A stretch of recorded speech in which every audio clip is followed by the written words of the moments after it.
good, you're finally here. Okay, so today I really want to try making a scrap fabric beanie. I saw a picture on Instagram. I saw it like a year and a half ago, to be honest. It was quite a while ago I saw this picture, but I screenshotted it.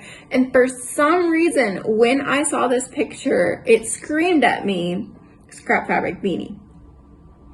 Since looking back at this picture, I can tell that I was completely mistaken. I don't know why that's what I thought. I have no idea. No idea at all what was going through my head. But, you know, sure, okay. Now this idea is stuck in my head. I have to make a scrap fabric beanie. I have to try. The plan, not plan, but like the template, I basically just created a couple of shapes. And I added seam allowance because it felt like it was gonna be too small. And then obviously it looks more like a house than a proper triangle. So that might be a mistake. And I've already cut it all out, so oops, oh well. I don't know if this is gonna work, but I really wanna recreate this imagination that's up here. If the instructions weren't super clear in the previous video, you're gonna need to create a template. It could be whatever shape or length that you desire. For mine, I went ahead and created a rectangle that was 3 inches by 1.5 inches, and then I used that to create a triangle. I added seam allowance along all edges. You're gonna need 2 rectangles for each square and 4 triangles. Begin by taking 2 rectangles and putting them good sides facing and sew along the top edge. Go ahead and finish the raw edges with a zigzag stitch or by overlocking. After that, we're gonna go ahead and attach triangles. We're gonna do 2 at a time. So I just pinned one on one end, and then on the complete opposite end, I pinned one, sewed it, finished the raw edges, and then we can go back and pin to the other sides. Make sure you press your seams while you're going.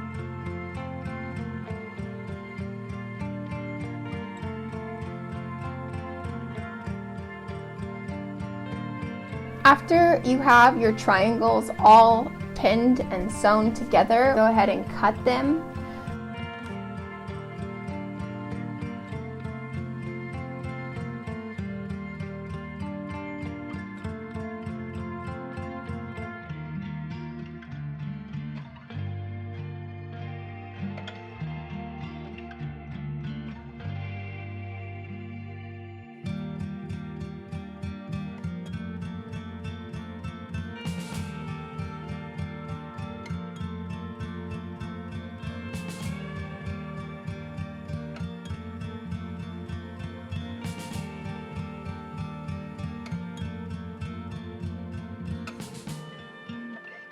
To create your rows, just pin them together, good sides facing. For me, I created rows of 3, and then I pinned and sewed the rows of 3 together to create this big, long, little quilted piece. You may be noticing that all of my pieces are not perfect. The triangles don't align, the rectangles are messed up. It's fine. It doesn't bother me. It's a scrap, you know, it's a scrap project. It doesn't have to be perfect.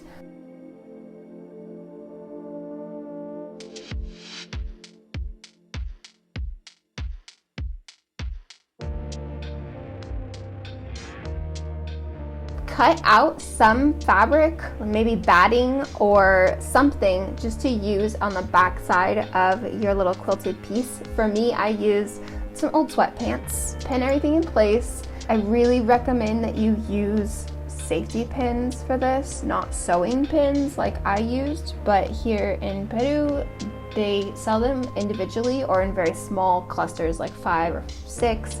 And that's all I have. Next, grab some fabric chalk and a ruler and draw straight diagonal lines. This could be any shape, honestly, but I just did some diagonals, and this is what I'm going to top stitch so that the batting, or my sweatpants in this case, and my quilted piece are holding together. In this next scene, you could see that I was adding a little extra length to my total overall width because my hat was not wide enough. So make sure before you sew this that you have the circumference of your head plus 1 inch. That should be a perfect measurement. It worked for me. And then the whole length, overall length, is going to be at least 15 inches.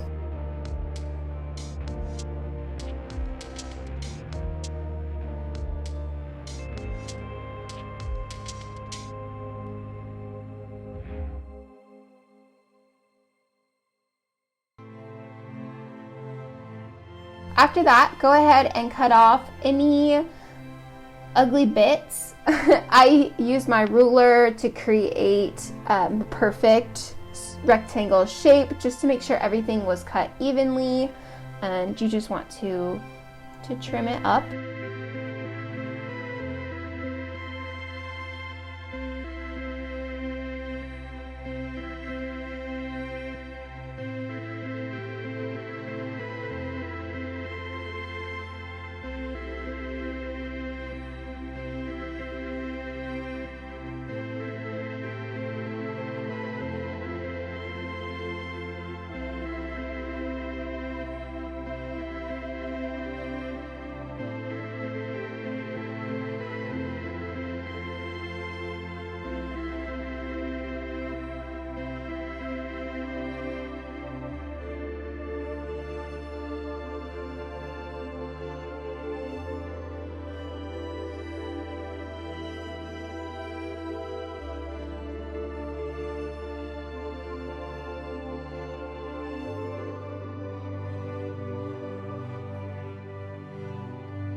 From the fold, you're gonna want to find the center of your piece. You notice I have the folded line on the right, and then I'm just marking the center with a piece, with a pin. You can use that, you can mark it with some fabric chalk if that's easier.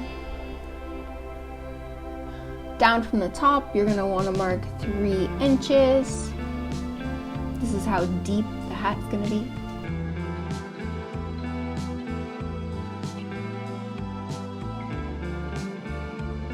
After that, find the center of the right half and then the center of the left half and mark it as well. Basically, you've now divided the half of the hat by 4.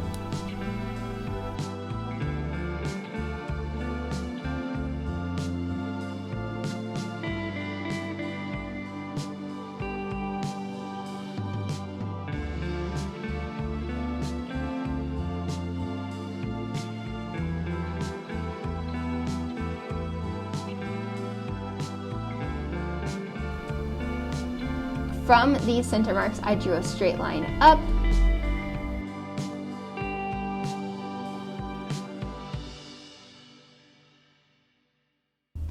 And then I connected it down back to the very center mark. Basically, it kind of creates like 2 peaks and the valley between 2 mountains.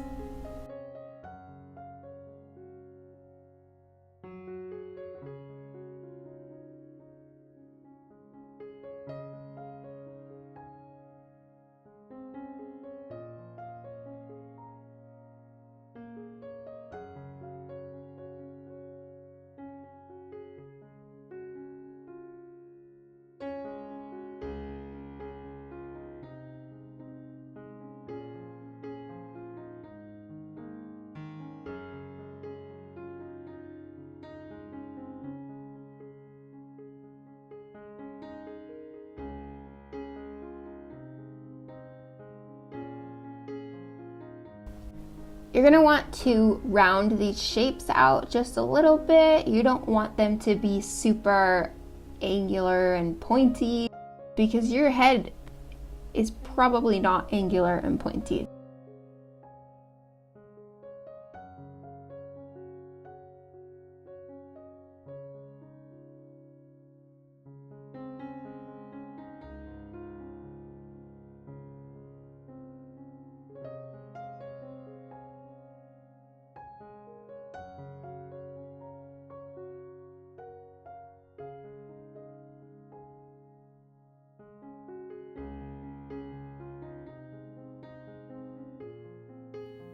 Fold your lining piece in half and place it underneath your hat piece, lining up the two folded edges. Then from the top, measure down and make sure you have at least 15 inches. You could probably get away with 14 inches, but make sure you have at least 15. And then count up 3 inches and mark that with your chalk. Do the same on the other side as well. After that, you're going to take this chalk line and line it up with the bottom edge of your lining and then cut around that for your lining. Basically, your lining is going to be 3 inches shorter than your hat piece. Next, you're going to pin the hat, both the lining and the outer shell.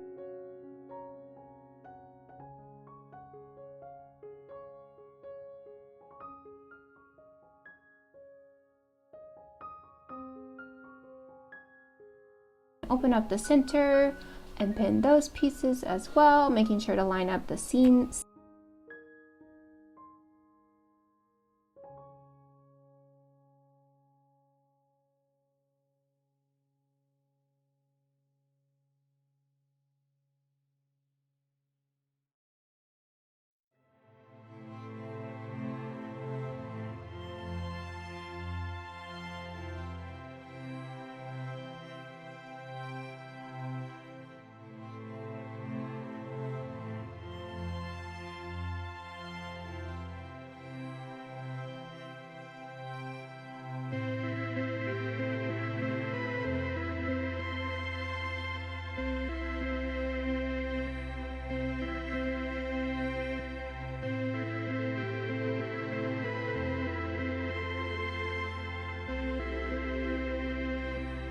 After you've gotten everything sewn together, you're going to take one piece and turn it right side out and then nestle the other piece inside it.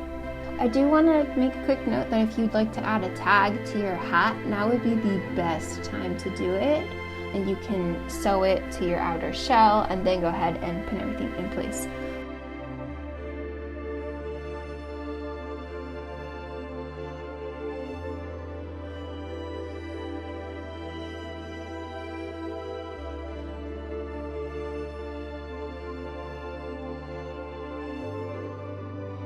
Then simply begin to pin around the openings. Make sure you leave a gap so that you can pull the hat through later.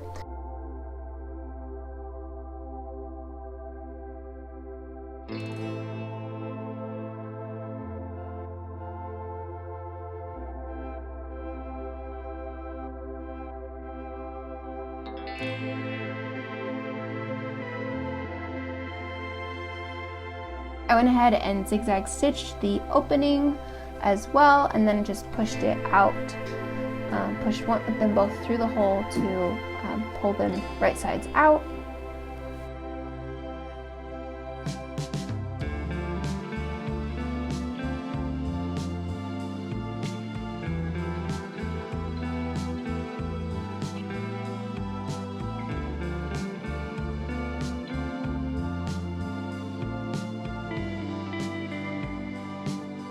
Go ahead and sew a little stitch by hand to close everything up. I used what I believe it's called a ladder stitch. I think it's a ladder stitch. And basically you take the crease of the opening where the fold is and sew directly into it, and then move your string or your needle directly across. Sew into the crease, make sure that the needle picks up in the fold, and then go back to the other side. And you're going to sew this all the way along, and as you tighten it, it just kind of makes this invisible stitch.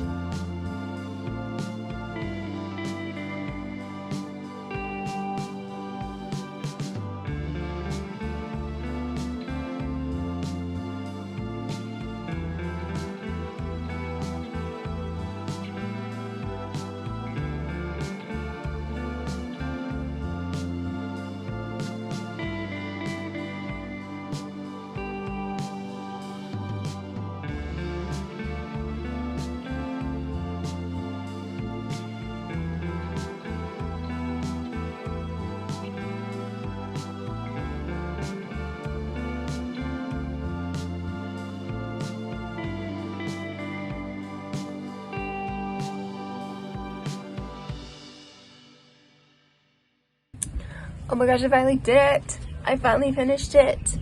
A couple things that I may do different if I ever make one again, or I would do different if I ever did again. I would help with the shaping a little bit. It is a little too square. And I think if my pieces were slightly more, I don't know, curved but not too curved, I don't know, something like that, because I tried to do the curve. I've heard people have had issues with it not being curved enough or whatever, so I tried to get the curve right and apparently I didn't, but I love the end result anyways.